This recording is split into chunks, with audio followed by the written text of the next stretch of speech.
Class of 2009. I don't think I heard you. Class of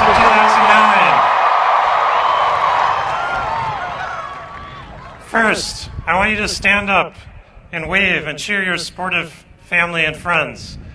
I'm sure you can find them out there. Show your love.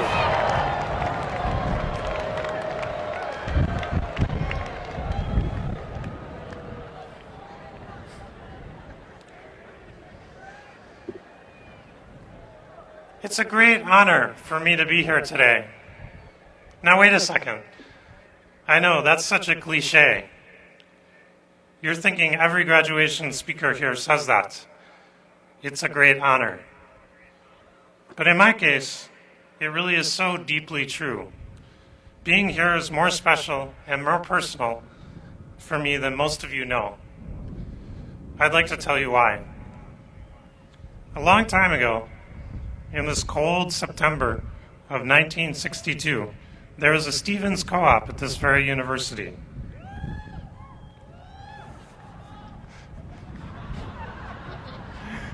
That co-op had a kitchen with a ceiling that had been cleaned by student volunteers probably every decade or so. Picture a college girl named Gloria climbing up high on a ladder, struggling to clean that filthy ceiling. Standing on the floor, a young boarder named Carl was admiring the view. And that's how they met. They were my parents.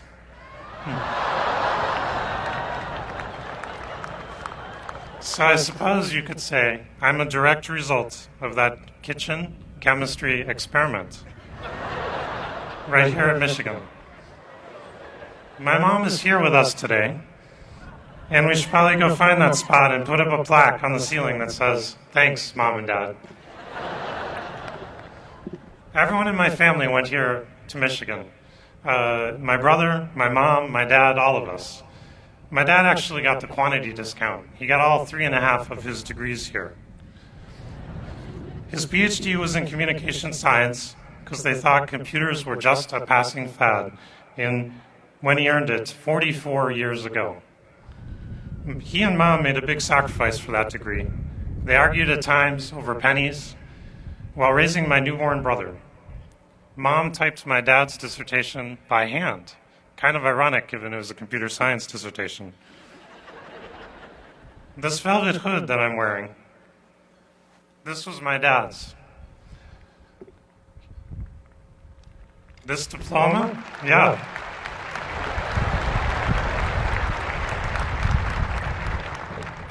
This diploma that I have here, just like the one you're about to get, this was my dad's.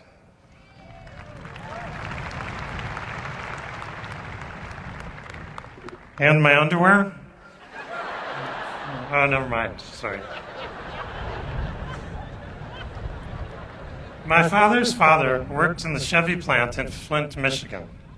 He was an assembly line worker. He drove his 2 children here to Ann Arbor and told them, "This is where you're going to college."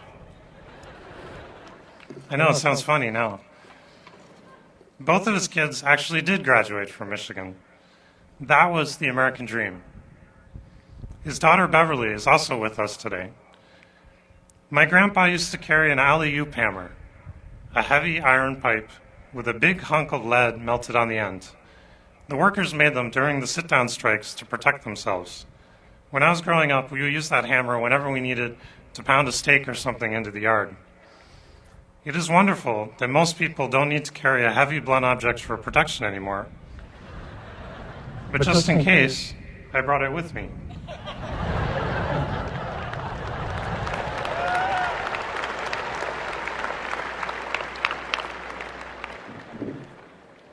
All right. My dad became a professor at Michigan State.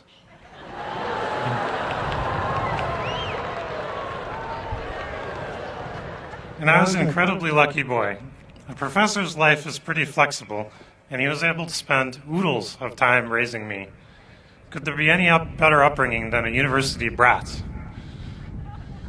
What I'm trying to tell you, this is way more than a homecoming for me. It's not easy for me to express how proud I am to be here with my mom, my brother, and my wife, Lucy, and with all of you at this amazing institution that is responsible for my very existence. I'm thrilled for all of you, and I'm thrilled for all of your families and friends as all of us join this great big Michigan family I feel I've been a part of all of my life. What I'm also trying to tell you is I know exactly what it feels like to be sitting in your seat listening to some old gas bag give a long-winded commencement speech. Don't worry, I'll be brief. I have a story about following dreams, or maybe, more accurately, it's a story about finding a path to make those dreams real. You know what it's like to wake up in the middle of the night with a vivid dream? And you know how if you don't have a pencil and pad by the bed, it will be completely gone by the next morning. I had one of those dreams when I was 23. When I suddenly woke up, I was thinking, what if we could download the whole web and just keep the links? And I grabbed a pen and started writing. Sometimes it's important to wake up and stop dreaming. I spent the middle of that night scribbling out the details and convincing myself it would work.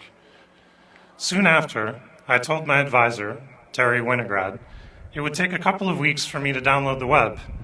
He nodded knowingly, fully aware it would take much longer, but wise enough not to tell me. The optimism of youth is often underrated. Amazingly, at that time, I had no thoughts of building a search engine. The idea wasn't even on the radar. But much later, we happened upon a better way of ranking, and we made a really great search engine, and Google was born. When a really great dream shows up, grab it.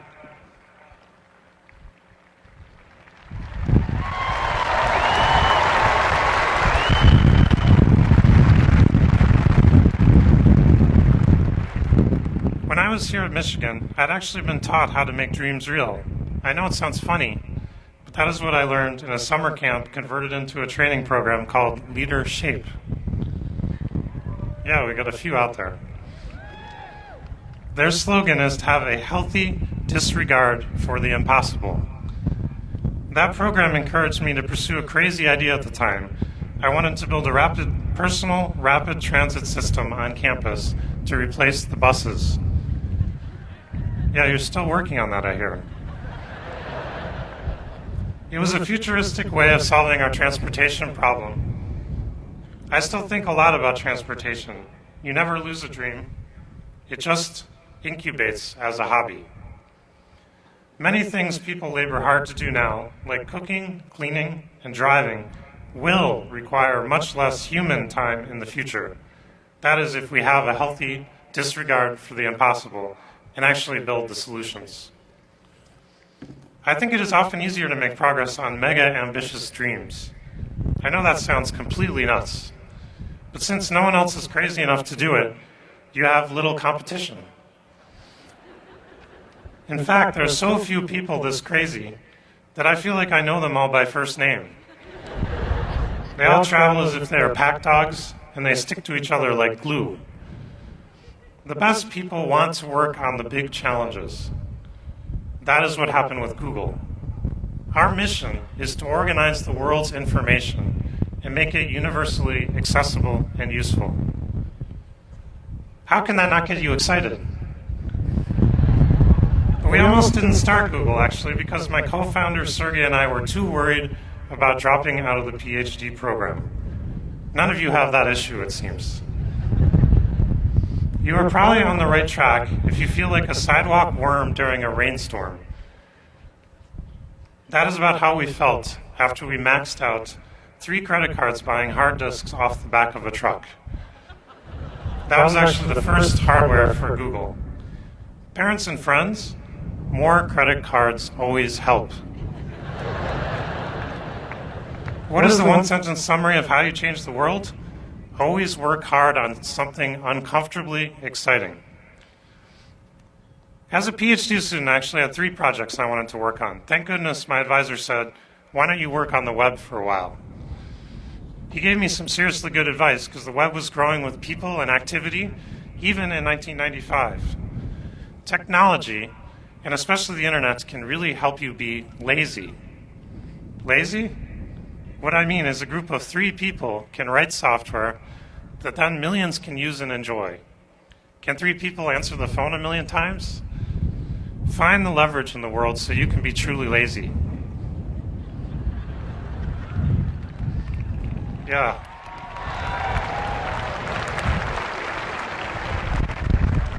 Overall, I know it seems like the world is crumbling out there.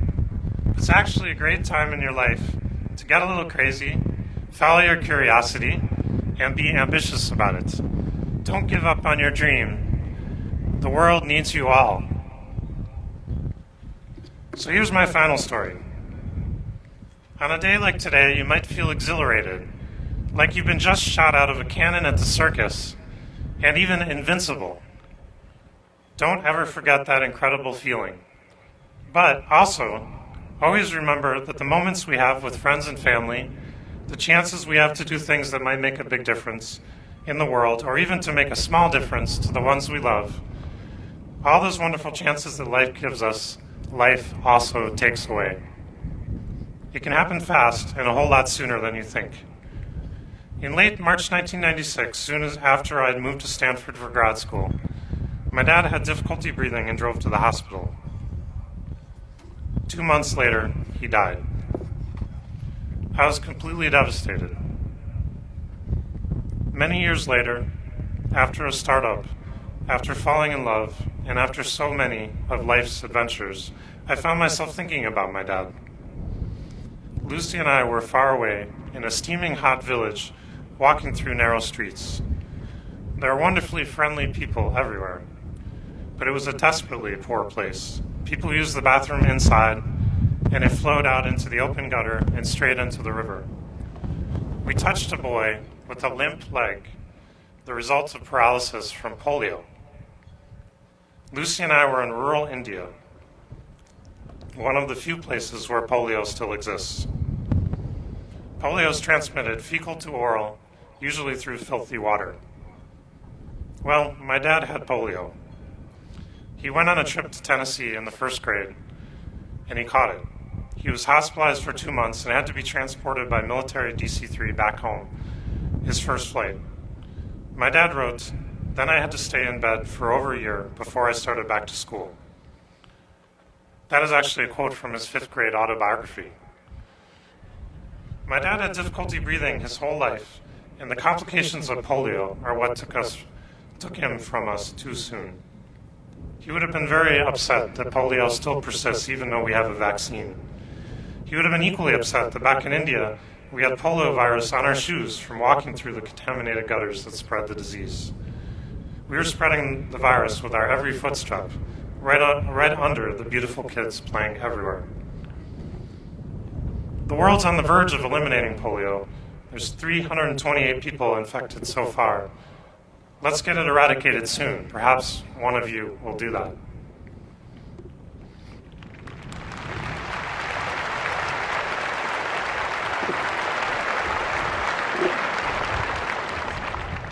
My dad was valedictorian of the Flint Mandeville High School class of 1956 of about 90 kids. I happened across his graduating speech recently, and it blew me away. 53 years ago, my dad said, "We are entering a changing world, one of automation and employment change, where education is an economic necessity. We will have increased periods of time to do as we wish, as our work week and our retirement age continue to decline." Or we wish that were true. "We shall take part in or witness developments in science, medicine, and industry that we can only dream of today. It is said the future of any nation can be determined by the care and preparation given its youth. If all the youths of America were as fortunate in securing an education as we have been, then the future of the United States would be even more bright than it is today." If my dad were alive today, the thing I think he would be most happy about is that Lucy and I have a baby in the hopper. Yeah. Let's cure Lucy. I think he would have been annoyed that I hadn't gotten my PhD yet. Thanks, Michigan. Dad was so full of insights, of excitement about new things. To this day, I often wonder what he would think about some new development. If he were here today, well, it would be one of the best days of his life. He'd be like a kid in a candy store. For a day, he'd be young again. Many of us are fortunate enough to be here with family. Some of us have dear friends and family to go home to, and who knows, perhaps some of you, like Lucy and I, are dreaming of future families of your own. Just like me, your families brought you here, and you brought them here. Please keep them close, and remember, they are what really matters in life. Thanks, Mom. Thanks, Lucy. And thank you all very much.